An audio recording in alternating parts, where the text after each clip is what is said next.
السلام علیکم مائی YouTube family, کیسے ہیں آپ سب لوگ؟ آئی ہوپ کہ سب ٹھیک ٹھاک ہوں گے، خیریت سے ہوں گے۔ Welcome back to my channel. اچھا جی، دعا زہرا کیس میں ایک نیا جو ہے وہ کردار شامل ہوا ہے، جو کہ ظہیر کا رشتہ دار ہے اور یہ لوگ کراچی میں رہتے ہیں۔ اس نے جو ہے وہ دعا زہرا اغوا کیس کے حوالے سے کون سے انکشافات کیے ہیں، وہ اس ویڈیو میں ہم آپ کو تفصیل سے بتائیں گے۔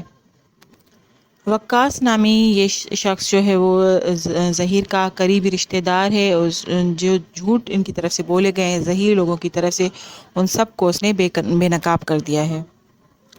16 اپریل کو جب دعا زہرا کو اغوا کیا گیا تھا، اسے ایک دو دن پہلے ظہیر اور اس کی ماں دونوں کراچی میں موجود تھے۔ ایک دو دن وہ پہلے جو ہے کراچی پہنچ چکے تھے۔ اس شخص نے جو ہے وہ پولیس کو بھی انفارم کر دیا تھا کہ جب دعا زہرا کا اغوا ہوا تھا، اس وقت ظہیر اور اس کی ماں دونوں کراچی میں موجود تھے اور ان لوگوں کے گھر ہی ٹھہرے ہوئے تھے۔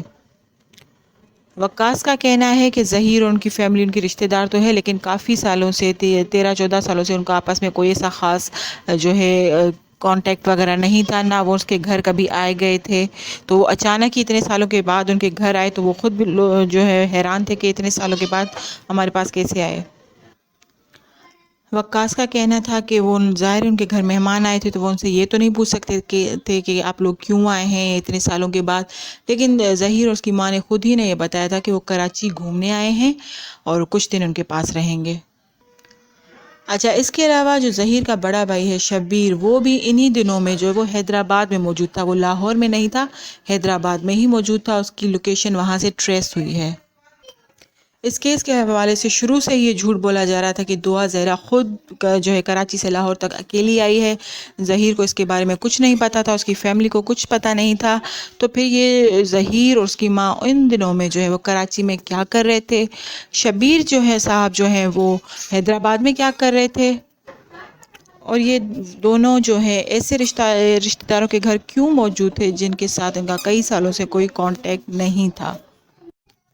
اچھا، اس کے علاوہ یہ بھی بتایا گیا کہ یہ لوگ اچانک سے آئے اور پھر ایک دو تین دن رہے اور پھر اچانک سے ہی جو چلے گئے۔ یہ لوگ جو تھے ان کے رشتہ دار وہ خود بھی حیران ہوئے کہ اگر یہ لوگ گھومنے آئے تھے، لاہور سے کراچی تک کا انہوں نے سفر کیا اتنا سارا، تو 2-3 دن کے لیے تو نہیں آنا چاہیے تھا، نہیں تو زیادہ دن رہتے، لیکن پھر یہ اچانک جیسے آئے تھے ویسے ہی چلے بھی گئے۔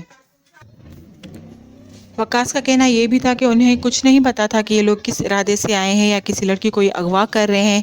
وہ تو جب تحقیقاتی ادارے ان کے گھر تک پہنچے تب ان لوگوں کو پتا چلا کہ کوئی لڑکی اغوا ہوئی ہے اور اس کا جو کنیکشن ہے وہ ظہیر کے ساتھ تھا۔ ان لوگوں کی جو لوکیشنز بھی ٹریس ہوئی ہیں شبیر کے بھائی کی، کہ وہ انہی دنوں میں حیدرآباد میں موجود تھا۔ اپنے کسی بھی بیان میں ان لوگوں نے اس بارے میں کوئی بات نہیں کی کہ وہ لاہور سے باہر کہیں اور بھی گئے تھے۔ اب یہ لوگ جو ہیں وہ صرف یہی کہانیاں سنائیں گے کہ یہ تو صرف اتفاق تھا۔ اب اس طرح کے اتفاق جو دنیا میں شاید کہیں نہیں ہوتے، وہ ان لوگوں کے ساتھ ہو رہے ہیں۔ ایک لڑکی اپنی مرضی سے ان کے پاس آ جاتی ہے، ایسا ٹیکسی ڈرائیورز کو ملتا ہے، نہ اسے پیسے کو پوچھتا ہے، نہ پیٹرول کا پوچھتا ہے، نہ جو ٹول ٹیکس کتنی جگہ پر آتے ہیں کوئی اس سے پیسے نہیں لیے جاتے۔ تو پتہ نہیں کس طرح کے اتفاق ان لوگوں کے ساتھ ہو رہے ہیں۔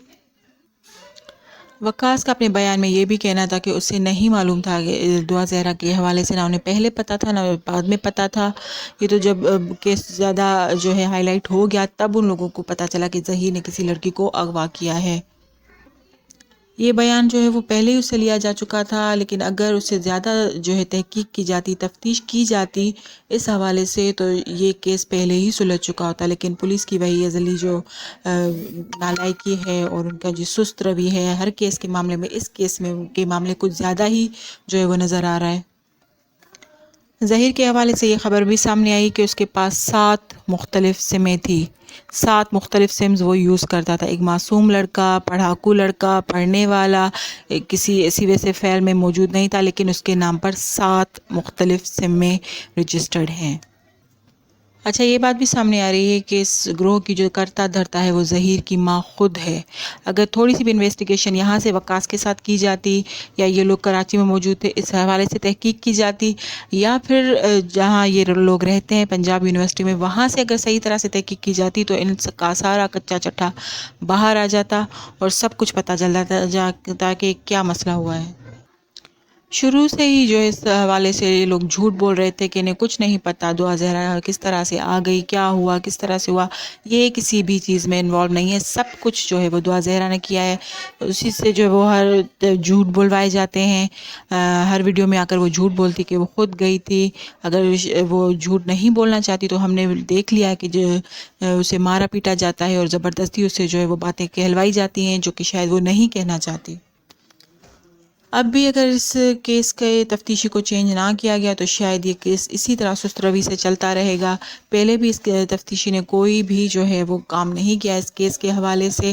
اب تو خیر عدالت کا حکم آ گیا ہے کہ اثر نو اس کیس کی تفتیش ہوگی، پھر دوبارہ سے ساری چیزیں جو ہے وہ کھلیں گی، لیکن پھر بھی اگر یہی آئیو صاحب ہوں گے تو اللہ خیر کرے، پتہ نہیں کیا ہوگا، اب اور کتنا ٹائم لگے گا سچائی کو سامنے آنے میں۔ اچھا جی، تو فی الحال کے لیے یہی اپڈیٹ تھی اس کیس کے حوالے سے۔ جیسے ہی کوئی نیو اپڈیٹ ہوگی وہ آپ کو ہمارے چینل پر مل جائے گی۔ Thanks for watching my video and please subscribe my channel. Thank you.